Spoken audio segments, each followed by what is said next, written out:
Okay, sorry for the disturbance. আমরা যেখানে ছিলাম যে আমাদের শরীরে 14 ট্রিলিয়ন কোষ আছে, 50 ট্রিলিয়ন কোষ আছে, 50 ট্রিলিয়নের প্রত্যেকটা কোষে মাইটোকন্ড্রিয়া আছে, প্রত্যেকটা মাইটোকন্ড্রিয়ার মধ্যে প্রতি সেকেন্ডে 2000 রিয়াকশন হয়। বুঝতেছো কত কমপ্লিকেটেড একটা জিনিস? আমাদের মাথায় 200 বিলিয়ন নিউরন আছে এবং কনস্ট্যান্ট তাদের মধ্যে ফায়ারিং হইতেছে, এবং আমরা দেখো কত ফাস্ট কাজ করতেছি। মডার্ন যে রোবটগুলো আছে, রোবটগুলো কিন্তু খুবই ইজি, তাই না? একটা পাওয়ার সোর্স থাকে, অনেকগুলো মোটর থাকে, একটা সিপিইউ থাকে, সিপিইউ সবকিছু নিয়ন্ত্রণ করে। আমার শরীর কি এত ইজি নাকি? আমার কি একটা ব্যাটারি আছে? আমার শরীরে কিন্তু কেমিক্যাল এনার্জি তৈরি হয় প্রত্যেকটা জায়গায়। তোমরা এটিপি পড়ছো না? এটিপি ভাঙা ভাঙা যখন তুমি হাতটা নড়াইলাম, তার মানে ভিতরে অনেকগুলো এটিপি ভাঙলো, যেখান থেকে কি হলো? কেমিক্যাল এনার্জি হলো, সাথে সাথে মাসেলের কনস্ট্রাকশন ইয়ে হলো। কত জটিল একটা বিষয় হিউম্যান অ্যানাটমি, কত জটিল! এত জটিল একটা বিষয় কি সামহাউ এমনি এমনি আসছে? মানে এটা কি সামহাউ ডিজাইন করার প্রয়োজন হয় নাই? এই জায়গায় একটা খুব ইম্পর্টেন্ট আর্গুমেন্ট। তুমি চিন্তা করো কি হইলো, আমি কি পাইলাম? সামহাউ আমি মানে প্রচুর এনার্জি পাইছি, ধরো না ইনফিনিট এনার্জি সোর্স পাইছি, ওটা ব্লাস্ট হয়েছে, হওয়ার কারণে সবকিছু তৈরি হয়েছে। এটা যদি আমার আর্গুমেন্ট হয়, তাহলে দেয়ার শুডন্ট বি এনি প্যাটার্ন। এখানে ডিজাইন থাকার কথা না, এখানে লস থাকার কথা না। সে একটা ককটেল রুমের মধ্যে ফাটলো, সে তো বিচ্ছিন্নভাবে ভাঙবে না, এক একটা এক এক অ্যাঙ্গেলে ভাঙবে, ছোট টুকরা, বড় টুকরা, গুড়া গুড়া টুকরা, এরকম হবে না। এখানে কি কোনো তুমি সাহিত্য দেখতে পাইবা? এখানে কি তুমি আসলে কোনো ছন্দ দেখতে পাইবা, ল দেখতে পাইবা, কোনো প্যাটার্ন পাইবা? চান্সেস আছে নাই। আরো ভালোভাবে বোঝার জন্য ধরো, তোমরা কি জানো সমুদ্রের পানি, তাই না? ঢেউ আসে, ঢেউ চলে যায়, কি হয় আমরা জানি না? যে বালি ক্ষয় হয়, বালি ক্ষয় হওয়ার কারণে ওইখানে কি হয়?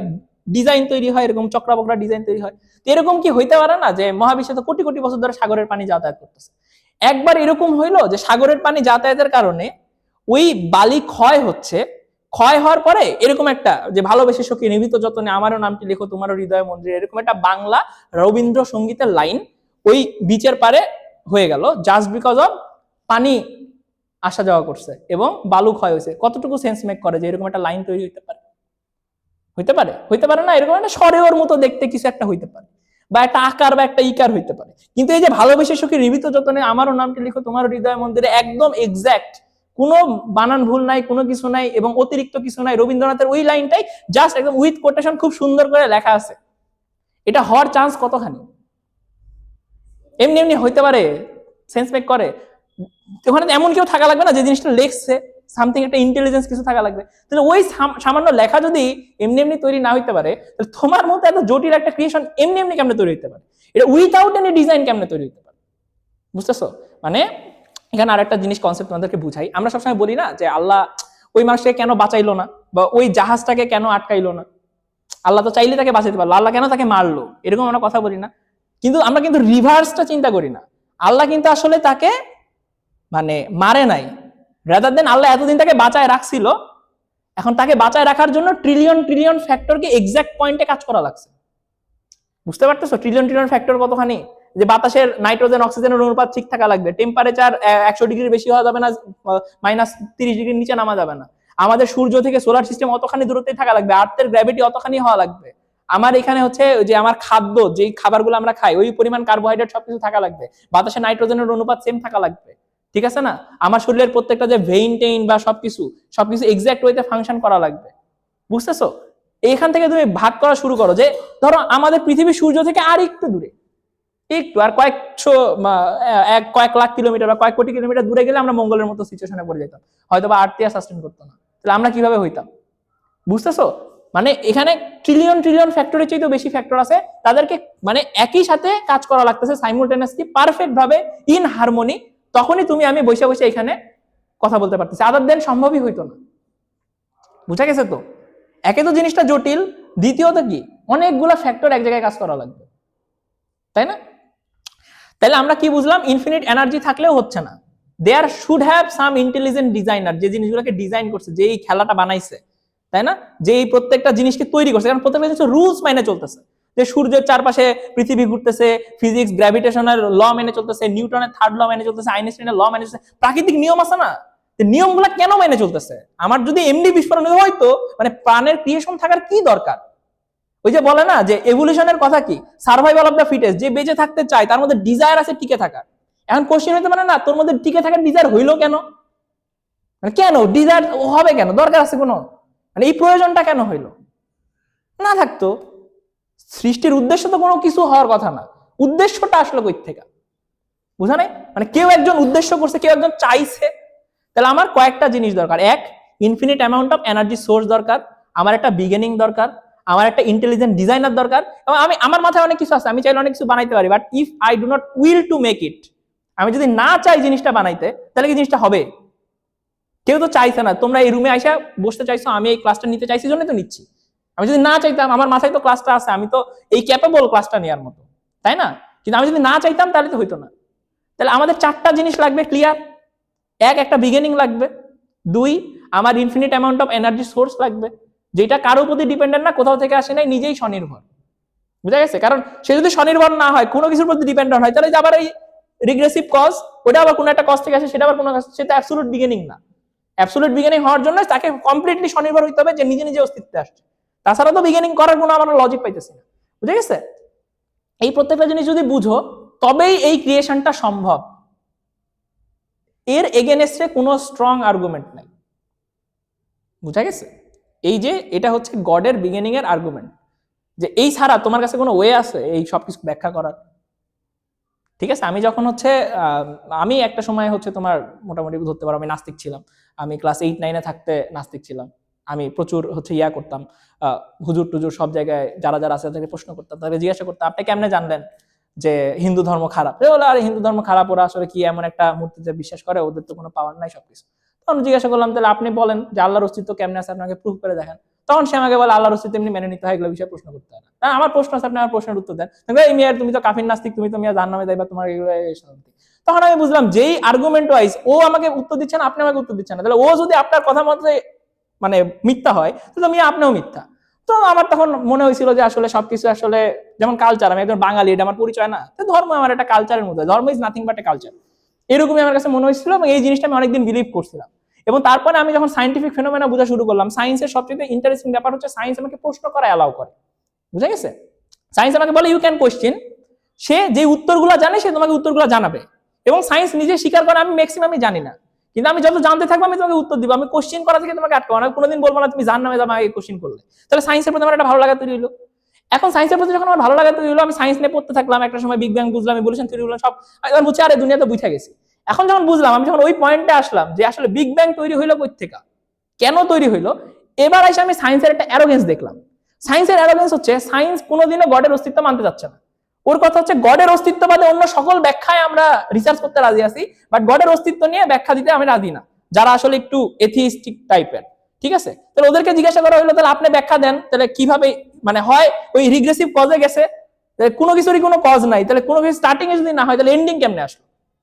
সামথিং তো আসছে না, যদি স্টার্টিং এ কোনোদিন শুরু না হয়, তাহলে এন্ডিং কেমনে আসলো? এটার ব্যাখ্যা কি? এটার উত্তর আমরা জানি না। কবে জানবেন? আমরা চেষ্টা করতেছি, একদিন একদিন জানবো। বুঝছো? এখন এটা তো আমি বিশ্বাস করতে পারি না, অ্যাটলিস্ট বর্তমান সায়েন্সের বাইরে কোনো বিগিনিং এ ছিল না, এবং এটার পিছনে কজ, এটার পিছনে কজ, এটার পিছনে কজ, এই ব্যাখ্যার চাইতে তো একটা বিগিনিং ছিল, এটা আমার কাছে মোর লজিক্যাল না। কিন্তু এই ব্যাখ্যাটা যারা অ্যারোগেন্ট সায়েন্টিস্ট তারা মানতেই চায় না, তারা এই জিনিসটাকে রোমান্টিসাইজ করতেই চায় না। তারা বলে যে নাথিংনেস থেকে পৃথিবী সৃষ্টি হয়েছে, তাহলে নাথিংনেস থেকে পৃথিবী সৃষ্টি মেনে নিলাম, যে নাথিংনেস থেকে সৃষ্টি হয়েছে, তাহলে নাথিংনেস এর সৃষ্টি হলে তো কোনো ডিজাইন থাকার কথা না, প্ল্যান থাকার কথা না, একটা অনেকগুলা ক্লাস্টার অফ মনে করো মাস থাকার কথা, তাই না?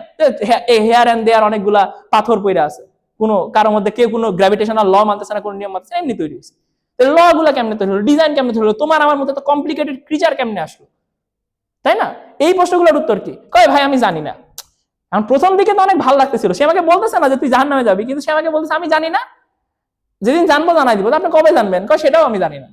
তো এই পথে কি আপনি জানতে পারবেন? কয় সেটাও আমি জানি না।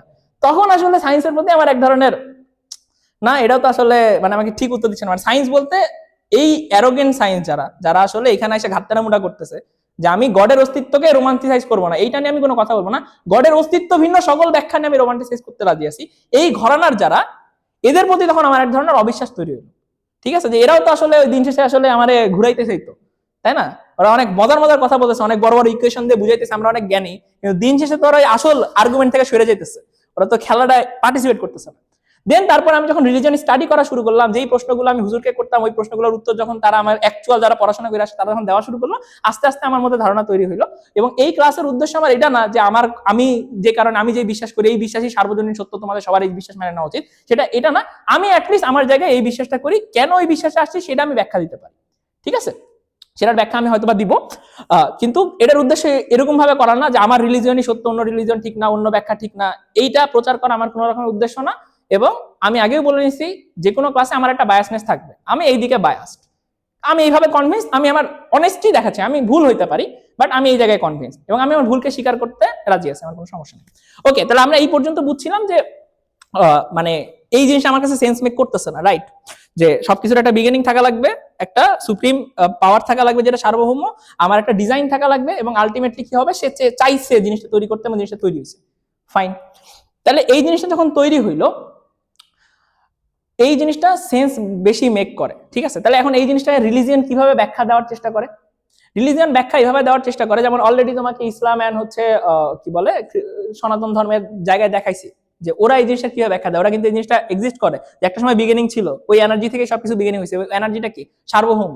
তাহলে যে তোমরা সূরা ইখলাস পড়ছো না, কুল হু আল্লাহু আহাদ, এইটার আসলে মর্মার্থ কি? এটা থেকে আমরা তিনটা জিনিস বাইর করি। এক, তোমরা তিনটা টার্ম শুনবা, অমনিপোটেন্ট, অমনিশিয়েন্ট, আর হচ্ছে অমনিপ্রেজেন্ট, ঠিক আছে? অমনিপ্রেজেন্ট মানে যে সর্বত্র বিরাজমান, অমনিশিয়েন্ট মানে যে সব সময়ই ছিল, যার বিগিনিংও নাই এন্ডিংও নাই, ঠিক আছে? আর অমনিপোটেন্ট মানে অল পাওয়ারফুল, সকল পোটেনশিয়াল তার মধ্যে আছে, যত যাবতীয় পোটেনশিয়াল, তার মানে সর্বব্যাপী, সর্বজ্ঞ, সবসময়ই ছিল এবং সবকিছুর উপরে ক্ষমতাধর। এইটা হচ্ছে গডের ডেফিনেশন, এবং এটা কোত্থেকে পাই? ধরো সূরা ইখলাস থেকে পাই। এবং এই কনসেপ্টটা ক্রিশ্চিয়ানিটিতেও সেম কনসেপ্ট গডের, অমনিপোটেন্ট, অমনিশিয়েন্ট, অমনিপ্রেজেন্ট। ইহুদিজমের বা জুদাইজমেরও সেম কনসেপ্ট, ওরা ওই একই গডে বিশ্বাস করে, তিনজনই ওই একই গডেরই রেফারেন্স দেয়, তাদের নবী হয়তো ভিন্ন, তাদের হয়তো মানে শরীয়ত ভিন্ন, কিন্তু তাদের গডের আইডিয়াটা সেম, বুঝা গেছে? তাহলে এই গডের আইডিয়া দিয়ে এই জিনিসটার একটা ব্যাখ্যা দেওয়া যায়। গডের এক্সিস্টেন্সের ব্যাখ্যা হচ্ছে এইভাবে দেয় যে গড, ওই যে বলে না যে গডের কোনো মানে যে বলে না যে তোমার আল্লাহুস সামাদ লাম ইয়ালিদ ওয়া লাম ইউলাদ, লাম ইয়ালিদ মানে কি, সে কোথা থেকে আসেও নাই, তারও কোনো অফস্প্রিং নাই, তারও কোনো সন্তান নাই, মানে তার বাপ মাও নাই, তার সন্তানও নাই। এটা দ্বারা আসলে কি বোঝায়? তার বিগিনিংও ছিল না, তার এন্ডিংও নাই, বুঝা গেছে? তাহলে ব্যাপারটা এরকম দাঁড়ায় যে মানে ইয়া ব্যাখ্যা এইভাবে দেয় যে অ্যাটলিস্ট আব্রাহামিক রিলিজিয়ন ব্যাখ্যা এইভাবে দেয় যে ধরো গড এক্সিস্ট করতো, গড কি ক্রিয়েটর, গড কিন্তু ক্রিয়েশন না, গড হচ্ছে ক্রিয়েটর। ক্রিয়েটরের ডেফিনেশন ওয়াইজ ক্রিয়েটরকে কেউ ক্রিয়েট করে নাই, যেই মুহূর্তে কোনো কিছুকে কেউ ক্রিয়েট করছে সেই মুহূর্তে সেটা ক্রিয়েশন হয়ে যায়। তোমার যদি প্রশ্ন এটা হয় যে গডকে কে ক্রিয়েট করলো, এবং ওইটার উত্তর যদি পাওয়া যায়, তখন this is no longer God, this is God, বুঝা গেছে? যদি এই প্রশ্ন হয় যে গডকে কে ক্রিয়েট করলো, ক্রিয়েট হইলো কেমনে, ক্রিয়েশনের প্রশ্ন আসা মানেই সে আর ক্রিয়েটর না, সে ক্রিয়েশন। আমাকে কে সৃষ্টি করছে, তার মানে আমি ক্রিয়েশন, আর যে সৃষ্টি করছে তাকে কে সৃষ্টি করছে, মানে ওটা যদি উত্তর পাওয়া যায় তাহলে সেও ক্রিয়েটর, মানে ক্রিয়েশন, এবং তাকে যে সৃষ্টি করছে সে হইতে পারে ক্রিয়েটর, বুঝা গেছে? তাহলে সে বলতেছে গড ক্রিয়েটর, সে সব সময় ছিল, সব সময় ছিল। এই ধারণাটা আসলে আমাদের পক্ষে বোঝা খুবই কঠিন। কেন কঠিন? ধরো আমরা আসলে কিভাবে শিখি, আমরা যখন ফিলোসফি পড়াবো তোমাদেরকে, তখন আমি বুঝাবো যে জ্ঞানের দুই ধরনের ওয়ে আছে, ঠিক আছে? একটাকে বলা হয় ইম্পেরিক্যাল এভিডেন্স বা ইম্পেরিসিজম, আর একটা হচ্ছে অন্টোলজি, ঠিক আছে? এটা নিয়ে আমরা যখন ইমানুয়েল কান্ট পড়াবো, সবকিছু ফিলোসফি পড়াবো, তখন আরো ভালো করে বুঝাবো, জাস্ট ধারণাটা দিলাম, ওয়ার্ডিং গুলো শিখাইলাম। নাও তাহলে আমার ক্রিয়েটরের পিছনে কেউ থাকতে পারে না, যদি থাকে তাহলে সেটা ক্রিয়েটর না। তাহলে ক্রিয়েটর সবসময় ছিল, সবসময় থাকা মানে টাইমের ঊর্ধ্বে। তাহলে এই জিনিসটা আমরা বুঝতেছি না, কেন আমরা বুঝতেছি না? তোমাকে আমি বললাম যে ধরো অ্যাভোকাডো, এখন যে জীবনে অ্যাভোকাডো দেখে নাই তাকে আমি কেমনে বুঝাই অ্যাভোকাডো কিরকম? তাই বললাম যে আপেলের মতো দেখতে, সবুজ কালারের হয়, একটু আপেলের মতো না, একটু চোখা। এটা যখন দিলাম, তোমার মাথায় একটা কি ইমাজিনেশন তৈরি হইলো না? তুমি তো বুঝলা যে আচ্ছা আমি অ্যাভোকাডো বুঝতেছি না, বাট ধারণা তো পাইছি, আচ্ছা অ্যাপেলের মতো সবুজ কালারের হয়, একটু এরকম চোখা মুখা। তুমি তো ভাবতেছ না অ্যাপেল, অ্যাভোকাডো এত বড় কোন একটা জিনিস লাল কালারের হয়, অ্যাটলিস্ট এই ধারণাগুলো তো তোমার মধ্যে নাই। তাহলে কোনো জিনিস বুঝতে হইলে আমরা কি করি? অ্যাসোসিয়েট করি কোন একটা সাথে। অলরেডি একটা কনসেপ্ট বুঝছি, সেই কনসেপ্টের থ্রু আমি জিনিস বুঝবো। যেমন তোমরা যখন সিনোনিম অ্যান্টোনিম পড়ো, সিনোনিম অ্যান্টোনিম বা ওয়ার্ড মিনিং পড়ো, ওয়ার্ড মিনিং মানে কি? ওটা তো একটা ওয়ার্ড, ওই ওয়ার্ডটা তুমি জানো, ওই জানা ওয়ার্ড থেকে তুমি অজানা ওয়ার্ডটাকে বের করতেছো, বুঝা গেছে না? প্রবলেম হচ্ছে আমরা যা বসবাস করি, আমাদের যে এক্সিস্টেন্স, আমাদের যে এক্সপিরিয়েন্স, আমরা টাইমের মধ্যে এক্সপিরিয়েন্স করি, টাইমের বাইরে আমরা এক্সপিরিয়েন্সই করি না, বুঝা গেছে? যেহেতু আমরা এক্সপিরিয়েন্সই করি নাই টাইমের বাইরে, তাই আমার পক্ষে বুঝবো আমি কিভাবে, বুঝা নাই? যেমন ধরো আমি বললাম অ্যাভোকাডো কি জিনিস, তারপরে বললাম আব্রাকা ডাবরার মতো। আব্রাকা ডাবরা কি জিনিস? তুমি আব্রাকা ডাবরা বুঝো না, তুমি হচ্ছে ইয়াও বুঝো না, অ্যাভোকাডো বুঝো না, তাহলে তুমি কেমনে বুঝবা? বুঝো নাই? যেহেতু আমরা টাইমলেসনেস এক্সপিরিয়েন্সই করি নাই, তাই আমাদের পক্ষে টাইমলেসনেস বোঝা সম্ভব না। এই জন্য এটা থিওরিটিক্যাল জায়গা, বুঝা গেছে? আমাদের পক্ষে অনুধাবন করা সম্ভব না। এখন আমরা বুঝতেছি না, দ্যাট ডাজন্ট মিন যে জিনিসটা এক্সিস্ট করে না, করতেই তো পারে, তাই না? তাহলে সে বলতেছে যে গড একটা ক্রিয়েশন যখন তৈরি করলো, সে টাইম তৈরি করলো, বুঝা গেছে? টাইম হচ্ছে মানে যত সায়েন্সের ভিতরে পড়তে যাওয়া, যেই সায়েন্সের যে বিষয়গুলো তোমার খুব ভালো করে জানো, এগুলা নিয়ে অনেক ধারণা তৈরি হবে, ঠিক আছে? আমি আমার বোনের সাথে আর্গু করে আসছি যে আমার ফিজিক্স অনেক ভালো লাগে, কারণ ফিজিক্সের সবকিছু অ্যাবসলিউট, ফিজিক্সের প্রত্যেকটা প্রশ্নের উত্তর আছে। আমি যখন কোয়ান্টাম ফিজিক্স পড়লাম, সামনে আরো যা পড়লাম, তখন আমি নিজে যা বুঝলাম, ফিজিক্সে তো ফিজিক্সের কথা মাইনে চলে না। ফিজিক্স নিজেই জানে না ফিজিক্স এখন কি বলে, কারণ ফিজিক্সের মধ্যে এখন এত কোশ্চেন তৈরি হয়েছে, ফিজিক্সের প্রশ্নের উত্তর নিজেই দিতে পারে না। ফিজিক্স নিজে এখন আনসার্টেনিটির কথা বলে, প্রবাবিলিটির কথা বলে, মানে ইললজিক্যাল যেরকম মনে হয় এরকম কথা বলে। কোনোদিন যদি মনে হয় কোয়ান্টাম ফিজিক্স সম্বন্ধে হালকা ধারণা দিব, হয়তো বা দিব। তা আমরা যেখানে ছিলাম সেখানে আসি। তো আমাদের যেটা দরকার সেটা হচ্ছে গড টাইমকে ক্রিয়েট করছে, ওকে? এখন গড টাইমকে ক্রিয়েট করছে, এই জিনিসটাকে আমরা বুঝতে পারবো না আমাদের লিমিটেশনের কারণে। তাহলে আমরা কি বুঝতে পারি, এটা তো আমাদের বোঝা লাগবে নাকি? এখন আমরা পরবর্তী যে ধাপটা যাব সেটা হচ্ছে এই এই এই ফ্রেম ওয়ার্কটা আসলে কিরকম।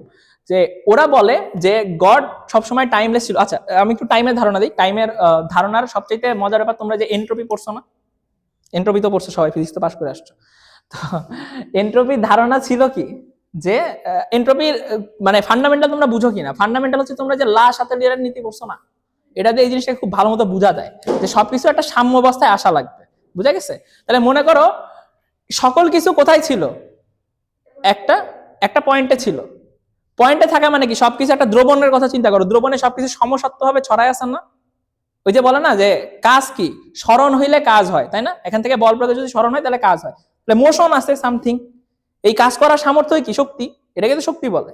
তাহলে একটা টাইমে সকল শক্তি এখানে ছিল, তারপর সকল শক্তিগুলো ব্লাস্ট হয়েছে। এখন তারপরে কি হচ্ছে? রিয়াকশন হচ্ছে না? রিয়াকশন করার মাধ্যমে কি হচ্ছে? সবকিছু একটা সাম্য অবস্থার দিকে যাওয়ার চেষ্টা করতেছে, বুঝা গেছে? যে এখানে প্রচুর কেওস তৈরি হয়েছে, এই কেওস গুলো নিজেদের মধ্যে মারামারি করে একটা সময় কি হবে? পুরো ফ্ল্যাট হয়ে যাবে না? মনে করো পানি, একটা গামলা, গামলার মধ্যে একটা জিনিস ফেলাইলা, তার কারণে ঢেউ তৈরি হলো, ঢেউগুলা অনেকক্ষণ ধরে চলার পর একটা সময় কি ফ্ল্যাট হয়ে যাবে না? তাহলে একটা সময় সবকিছু কি চুপি ছিল, সিঙ্গুলার পয়েন্টে কিছুই ছিল না, সেইখান থেকে ব্লাস্ট হইলো, ব্লাস্ট হয়ে সবকিছু ছড়ানো শুরু করলো। ছড়ানো শুরু করতে করতে একটা সময় এরকম হবে না যে ট্রান্সফার অফ এনার্জি হবে না? এনার্জি এক জায়গা থেকে অনেক জায়গায় ট্রান্সফার হবে না। যে তোমরা মানে থার্মোডাইনামিক্স পড়ছো না? থার্মোডাইনামিক্সে কি হয়?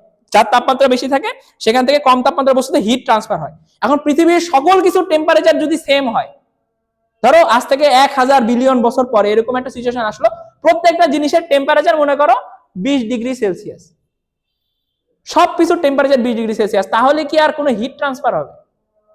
সবকিছু একই জিনিসে রেজোনেট করবে না। যদি হয় তাহলে কি আর কোনো কাজ হবে? কাজ তো হবে না। তাহলে ওই জিনিসটাকে কি বলা হয়? তাপীয় মৃত্যু বলা হয়। একটা কনসেপ্ট তোমরা পড়ছো না, তাপীয় মৃত্যু? ওই সময় যায় কি হয়? এন্ট্রপি জিরো হয়ে যায়, ঠিক আছে না? তাহলে এন্ট্রপি কন্টিনিউয়াসলি কি হচ্ছে? বাড়তেছে, তাই না? এন্ট্রপি কন্টিনিউয়াসলি বাড়তেছে। এই যে এন্ট্রপি ধনাত্মক দিকে বাড়ে, এন্ট্রপি কোনোদিন ঋণাত্মক হইতে পারে না। এন্ট্রপি জিরো হইতে পারে, মানে বাড়তেছে না এটা হইতে পারে, কিন্তু কেওসটা একটা সময় সাম্য অবস্থায় পৌঁছে যাবে। যখন সাম্য অবস্থায় পৌঁছে যাবে তখন কি হবে? তাপীয় মৃত্যু হয়ে যাবে, আর কোনো আমি কাজ পাবো না। তাহলে এই যে এন্ট্রপি যে ধনাত্মক পরিবর্তন, এইটাকে হচ্ছে বলে টাইমের সাথে সাথে এন্ট্রপি ধনাত্মক পরিবর্তন হয়। তাহলে যেদিন সাম্য অবস্থায় পৌঁছে যাবো সেদিন আর টাইমের অস্তিত্ব নাই, কেন? কোনো পরিবর্তনই হচ্ছে না। সময় সিগনিফাইজ পরিবর্তন।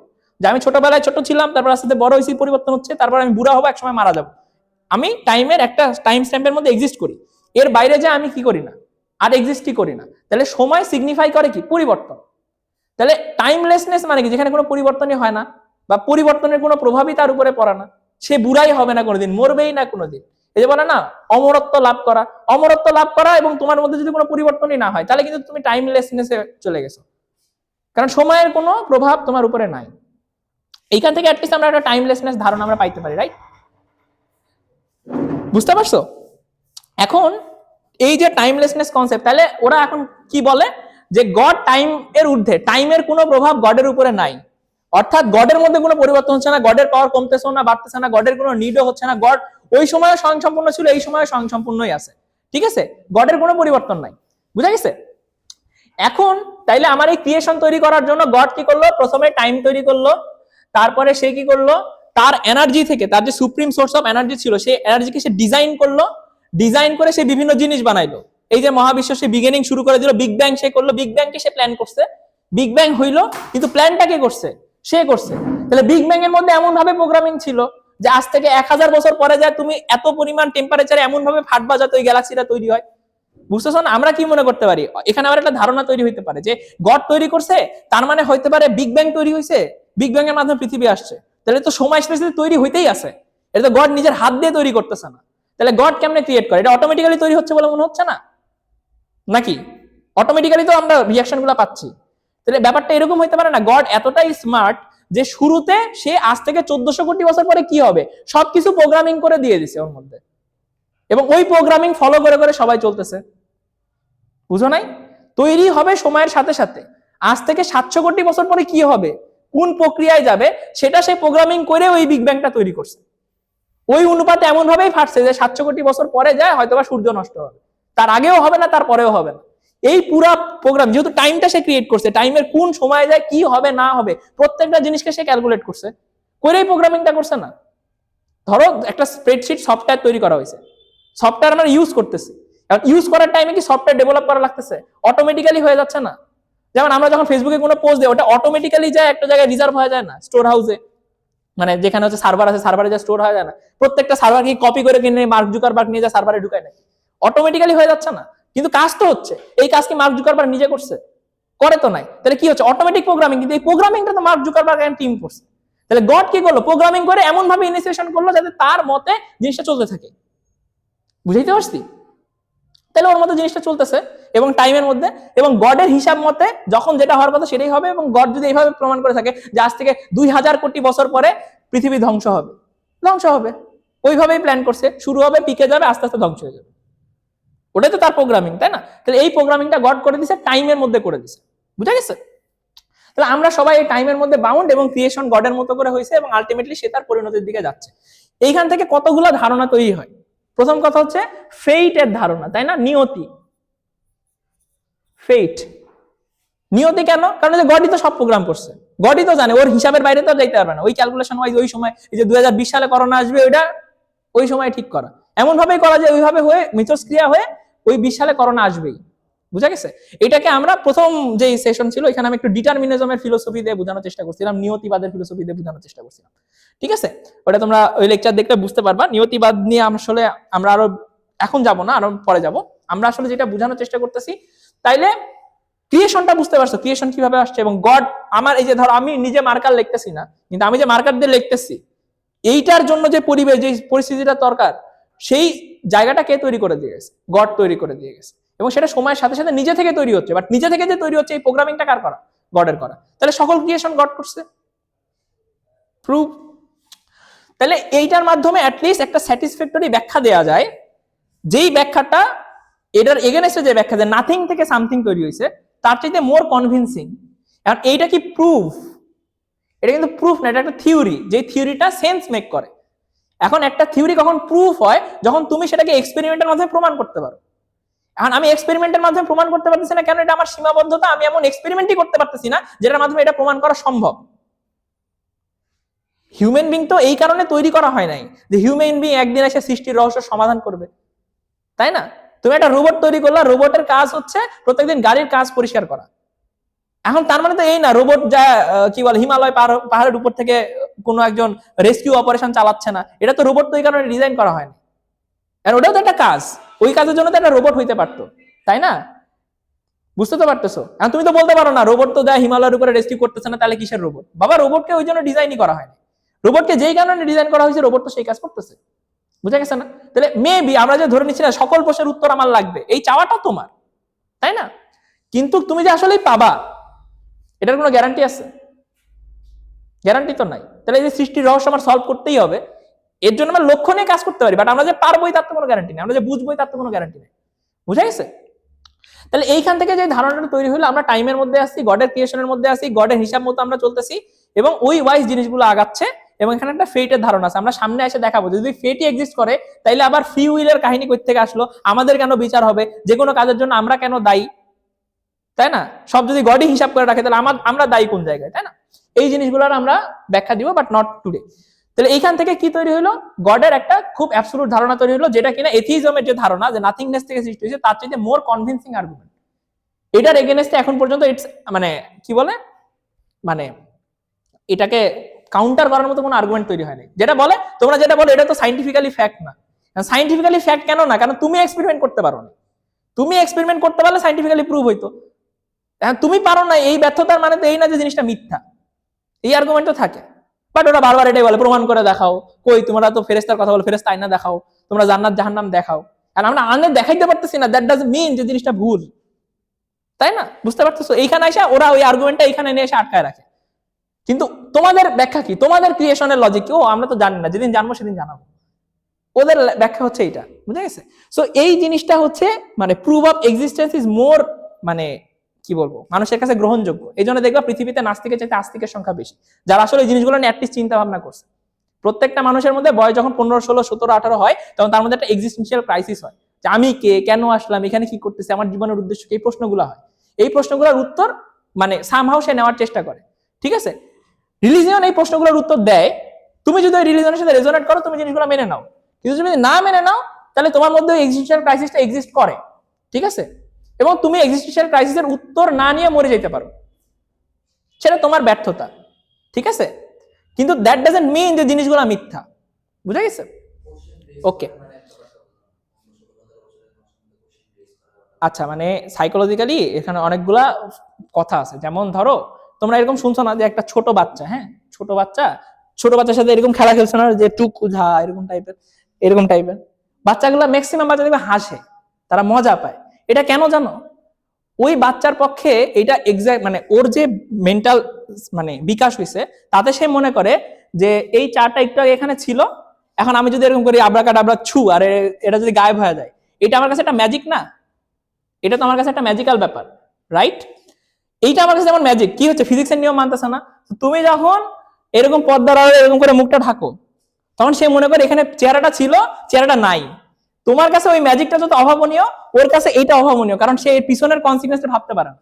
ও তখন আলে মজা তো আসলে ছিল নাই কি মজা, কেন? কারণ তার মেন্টাল বিকাশ এতটা হয় না, সে বুঝতেছে না যে আমি হাত দিয়ে ঢাকছি, হাত দিয়ে যে ঢাকা যায় সেটা সে বুঝে না।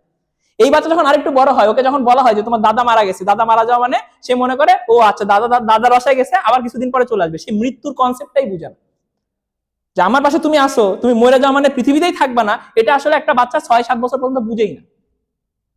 যখন সে প্রথম বোঝা শুরু করে আচ্ছা মৃত্যু মানে সেই দুনিয়াতেই থাকবে না, আর কোনোদিন আসবে না, তার কোনো অস্তিত্বই নাই, তখন সে প্রথমবারের মতো তার ভিতরে একটা এক্সিস্টেন্সিয়াল ক্রাইসিস তৈরি হয়। এর আগ পর্যন্ত সে কি জানে, আমার বাপ মা আছে, আমার বাপ মা আমারে খাওয়াবে দাওয়াবে, আমি ভালো থাকবো, সারা জীবন এরকমই থাকবো।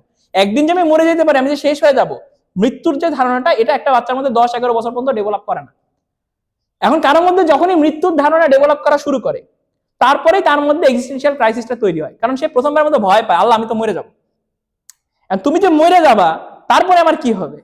তারপরে আমার কি হবে মানে, তাহলে এই দুনিয়া আসছে, এই দুনিয়ায় কি করতে আসছি? এই প্রশ্ন কি প্রত্যেকটা ইন্ডিভিজুয়াল বুদ্ধিমান ইন্ডিভিজুয়ালের মধ্যে আসাটা স্বাভাবিক না? এখন কেউ হইতে পারে এটা নিয়ে অনেক গভীর চিন্তা করে, কেউ হইতে পারে ধুর এটা নিয়ে চিন্তা করে কি হবে, তাই না?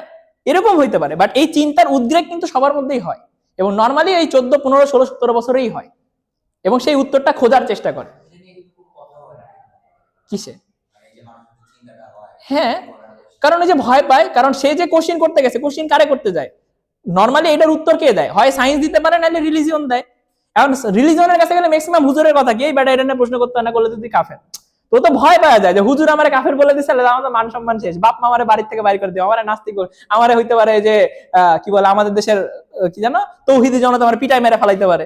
এগুলা ভয়ে সে আর এগুলা নিয়ে কোনো কথাই বলে না, যার সাথে কথা বলতে চায় সেও এগুলা নিয়ে উল্টাপাল্টা বুঝায়, ও আরো ভয় পাওয়া যায়। বাট এই যে আমি তোমাদেরকে এই ব্যাখ্যাগুলো দিলাম, এই ব্যাখ্যা কয়টা হুজুর দিতে পারে?